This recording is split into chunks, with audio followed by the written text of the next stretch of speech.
Bonjour, on cause numérique en direct des rencontres numériques et avec nous Moetei Broderson, directeur de cabinet du vice-président de la Polynésie française en charge de l'économie numérique, et Eric Clua, chargé de la recherche et de l'innovation auprès du Haut-Commissariat. Nous allons parler donc innovation dans le domaine du numérique. Quelles sont les actions que vous souhaitez mettre en place chacun dans vos secteurs pour développer ces nouvelles technologies ? Pour le pays, en fait, il s'agit réellement de mettre en place les conditions d'accueil et de développement du secteur. Je ne pense pas que c'est le pays lui-même qui va faire l'innovation. Il faut laisser l'innovation aux innovateurs. Et je pense qu'il y en a un certain nombre dans notre pays, notamment les jeunes.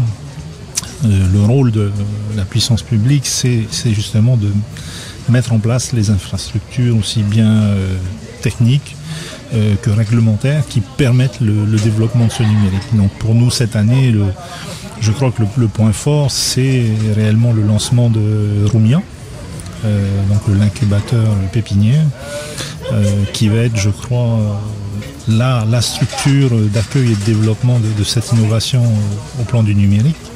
Également la mise en place de SCADN, donc le dispositif qui vient remplacer et faire évoluer ce qu'on a connu sous le vocable APAC et qui va donner un coup de pouce aux jeunes structures qui veulent se lancer dans le numérique. Donc ça, là, je parle pour le pays. On a d'autres projets, notamment en collaboration avec l'opérateur historique, qui c'est toujours dans l'axe de l'innovation, mais pour arriver à l'innovation, il faut aussi tirer les gens vers le haut. Donc on a toute une partie de la population qui aujourd'hui encore malheureusement n'a pas accès au numérique. Et donc on a 2 expérimentations à Hamuta et à Tiperui, donc en collaboration avec Mana pour de l'accès internet donc en Wi-Fi dans des quartiers dits défavorisés. Ça marche très bien, c'est vraiment très très bien accueilli dans les quartiers. Et on va essayer de tirer rapidement les leçons de ces 2 premières expérimentations, de voir comment on peut faire évoluer ça.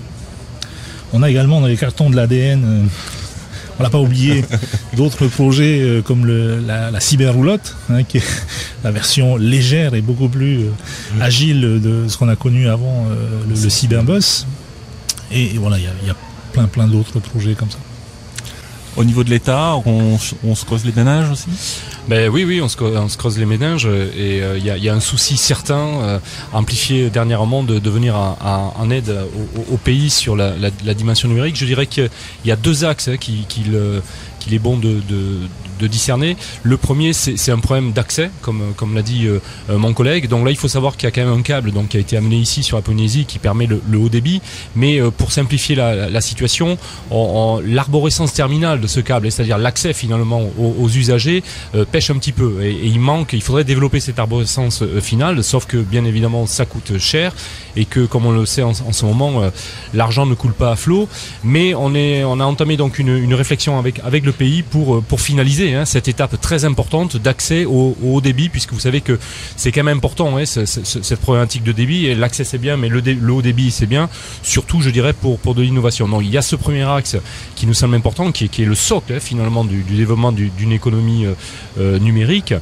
Et l'autre axe, mon collègue l'a aussi mentionné, c'est permettre, je dirais, à des savoir-faire, à l'innovation d'éclore et de se développer. Donc bien évidemment, on porte un œil très bienveillant sur la création très récente de cet incubateur pépinière. Donc ici en Polynésie, c'est sans doute l'outil incontournable et on l'espère efficace dans le contexte polynésien aussi. Où l'État a un rôle à jouer, c'est sans doute en amenant des moyens, bien évidemment, puisque créer la structure c'est bien, mais il faut aussi des moyens. Ces moyens, ils pourront venir en partie, pas seulement, mais en partie à travers des processus préexistants d'appui à l'innovation. Je pense à des concours d'entreprises innovantes, par exemple, qui existent déjà, en partenariat avec Oseo. Au jour d'aujourd'hui, force est de constater que sur ces concours de l'innovation, on n'a pas vu à ma connaissance, de numérique pour l'instant, d'entreprises, de start-up numériques. Notre souci aujourd'hui, c'est d'ouvrir cette possibilité de financement au monde du numérique. Alors si dès cette année, et on travaille là-dessus donc avec Karl donc de l'ADN, on pouvait avoir une ou deux entreprises numériques qui candidataient, ce serait très bien. Alors je vais pas rentrer dans les détails, mais sur ce concours, il y a par exemple, on est au niveau incubation et pépinière, sachant que au niveau incubation, c'est-à-dire on a une bonne idée, on voudrait la tester, on peut avoir jusqu'à 5 millions de CFP, d'appui, et au niveau développement pépinière, on peut avoir jusqu'à 50 millions. Donc on est quand même, alors c'est un concours national, ce ne sont pas des financements garantis, mais je crois que le numérique a toute sa place dans cette dynamique-là, et l'État va tout faire pour qu'il prenne cette place-là. Alors l'autre rôle, et je m'arrêterai là, où l'État peut être important concernant la création de cette pépinière, incubateur pépinière, c'est peut-être en facilitant la liaison avec le reste du monde.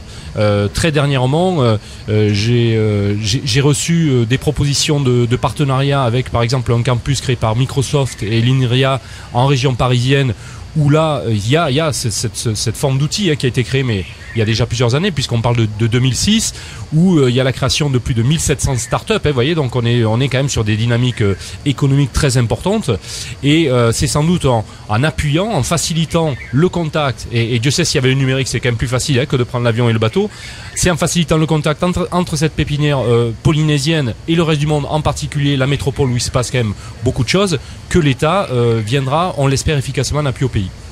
Alors on le sait bien, la Polynésie s'est perdue un peu au milieu d'un grand océan. Est-ce que justement le numérique c'est une grande chance pour qu'on puisse abolir les frontières ? Oui, alors non, je dirais que c'est le reste du monde qui se répartit autour de la Polynésie. Il faut voir les choses comme ça. Donc, on va leur offrir la chance, grâce au numérique, de se connecter à nous. Mais non, je retiens la dernière chose, le dernier chapitre de ce qu'a dit mon collègue à côté. Je crois que ce qui est important au niveau peut-être le plus important au niveau de la collaboration sur Oumia entre le pays et l'État, c'est effectivement ce réseau de pépinières, d'incubateurs qui existe depuis longtemps en métropole et dans d'autres collectivités de la République. Et je crois que, quel que soit le secteur, il faut s'appuyer sur l'expérience de ce qui s'est déjà fait. Il ne faut pas réitérer ce qui n'a pas marché. Il faut tirer les leçons de ce qui a été fait. Il faut voir ce qui fonctionne bien. Et puis il faut trouver des synergies donc entre des structures qui ont des missions et des vocations similaires. Donc je pense que c'est très important effectivement qu'on puisse, au travers de cette collaboration avec l'État, jeter des ponts entre Oumia et d'autres structures qui existent déjà. Ça, c'est vraiment primordial. Est-ce que l'université ou les écoles privées qui existent dans le pays forment assez à ces technologies ? Est-ce qu'il faudrait essayer aussi d'ouvrir des filières un peu plus importantes ou... C'est cyclique. Il y a eu dans les années 90 une collaboration étroite entre le monde de l'entreprise et l'université, ce qui a donné la formation, je crois que ça s'appelait Innovatech à l'époque, qui formait au métier du web, qui étaient des métiers naissants, dont les contenus avaient été définis en collaboration avec le monde professionnel, les grandes entreprises de la place qui en ont défini un peu le cadre. Depuis, ça s'est un peu mis en sommeil. On a lancé l'an dernier une expérimentation avec l'ISEP. Enfin, c'était il y a 2 ans. Voilà, avec l'ISEP sur la web school, qui a bien fonctionné également, je crois.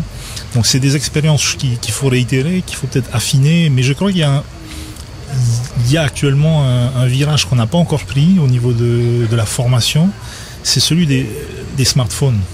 Parce que voilà, moi je dis aux jeunes, si vous voulez vous lancer dans la programmation, il faut faire de l'Android, il faut faire de l'iPhone. Aujourd'hui, c'est à ces technologies-là qu'il faut se former, il ne faut plus faire du COBOL, s'il vous plaît. Donc aujourd'hui, en termes de formation, que ce soit à l'université ou même dans les structures privées, je ne crois pas qu'il y a de formation aujourd'hui qui vise les smartphones. Et je pense qu'il faudrait qu'on arrive à avoir ça assez rapidement. Au niveau de l'État, au niveau de l'université, il y a des formations qui pourraient se mettre en place ? Probablement et sûrement. Vous savez qu'on a l'habitude de dire que la résistance d'une chaîne, c'est celle du maillon le plus faible. Et c'est clair que si, là, on parlait de l'aval finalement, en termes d'innovation, création d'emplois et autres, mais c'est clair que ça ne pourra se faire que s'il y a une formation solide. Alors, moi, le regard que je porte, bon, je tiens à dire que je suis pas un spécialiste de l'économie numérique, mais le regard que je porte, si vous voulez, sur le numérique, je dirais que la formation est sans doute importante. Il en existe déjà. On va sans doute l'intensifier avec sans doute des virages technologiques, comme mon collègue vient de le mentionner à très juste titre. Mais je dirais que si vous me permettez un regard très général sur le numérique, finalement, si on peut appeler ça une science avec un grand S, c'est un secteur où on s'aperçoit que les gens arrivent à se former par eux-mêmes chez eux. C'est-à-dire qu'en gros, où je veux en venir, c'est que finalement, le geek, si vous me permettez ce terme, dans le sens positif du terme, le geek qui quelque part va à un moment donné venir nous voir parce qu'il a une idée géniale pour monter un logiciel, il est tellement avancé, je dirais, dans son savoir-faire que finalement il aura appris ça en dehors de l'université. Vous voyez ce que je veux dire? C'est-à-dire qu'il est important qu'il y ait un socle sans doute commun de formation et qu'on embrasse le plus large possible au niveau des jeunes polynésiens, mais c'est inutile, je dirais, de viser des formations extrêmement poussées dont on a besoin pour l'innovation. Donc j'espère bien me faire comprendre en disant qu'on est dans un domaine finalement très nouveau, qui a quelque chose presque, je dirais, de magique, parce qu'il se développe, il pourrait presque se développer, je dirais, sans de la formation. Alors je dis pas qu'il en faut pas, mais voilà, c'est le regard, on va dire, général que je porte là-dessus. On va faire un dernier petit tour de table. Pour les 5 années à venir, comment est-ce que vous voyez l'évolution du numérique en Polynésie ? L'évolution du numérique en Polynésie sur les 5 prochaines années, ça va être réellement, je pense, le virage vers les smartphones et les tablettes. On le voit aujourd'hui, il se vend, je crois, 4 tablettes pour un ordinateur portable. Donc le virage, il est déjà pris. Et chez nous, je pense que ce qui va être important, c'est tout ce qui est téléenseignement, mais de manière très pragmatique. On a vu dans le passé des grandes démos un peu usine à gaz. Non, il y a des choses très simples qui peuvent être faites et qui peuvent être très efficaces. Et je reviens sur ce que disait mon collègue, effectivement les formations au développement, par exemple sur les smartphones et autres, c'est pas forcément du cursus long et très théorique. En France et aux États-Unis, il y a ce qu'ils appellent des groupes de développement qui font comme ça des petits séminaires de 3 jours. Voilà, aujourd'hui on va apprendre comment faire communiquer le téléphone avec le GPS, c'est le thème de la semaine, et on y va et on met plein de gens qui connaissent un petit peu et puis ils en ressortent tous enrichis. Voilà, c'est des formations plus légères mais plus agiles. Voilà. Plus adaptées aussi au monde actuel qui bouge en permanence. Tout à fait. Alors écoutez, l'avenir, on va se prêter à rêver. C'est je dirais sur deux dimensions. Encore une fois, c'est l'usage. Donc l'usage, alors dont on a déjà parlé, on vient de parler. Il y a sans doute cette idée d'ouvrir la Polynésie vers le reste du monde, mais il y a aussi l'idée de finalement de se servir du numérique au sein de la Polynésie. On est dans un continent, certes aquatique, mais encore une fois, on se plaît à le répéter. C'est grand comme l'Europe ici. Donc il y a aussi des enjeux sans doute très polynésiens. On parle de télémédecine par exemple. On en a parlé dans le cadre de ces rencontres numériques. J'y crois à fond, de téléenseignement. Bref, tout ça, c'est de l'usage. Et ça, il faut à tout prix que ça se développe parce que il y a des vraies solutions ici en Polynésie. Mais, et je terminerai là-dessus, c'est encore une fois un rêve et un vœu pieux, il y a ce problème d'accès aussi, c'est-à-dire de débit, d'accès aux coins les plus reculés, même ici dans certains quartiers de Papeete ou dans ces îles-là. Et là, ça coûte cher, mais je crois qu'au jour d'aujourd'hui, il ne faut pas avoir peur de se donner les moyens si on veut que l'économie numérique ou le numérique vienne en aide à la Polynésie comme on le voudrait. Messieurs, merci beaucoup. Aruru. Bonne fin de rencontre numérique et à bientôt. Merci. Arutu.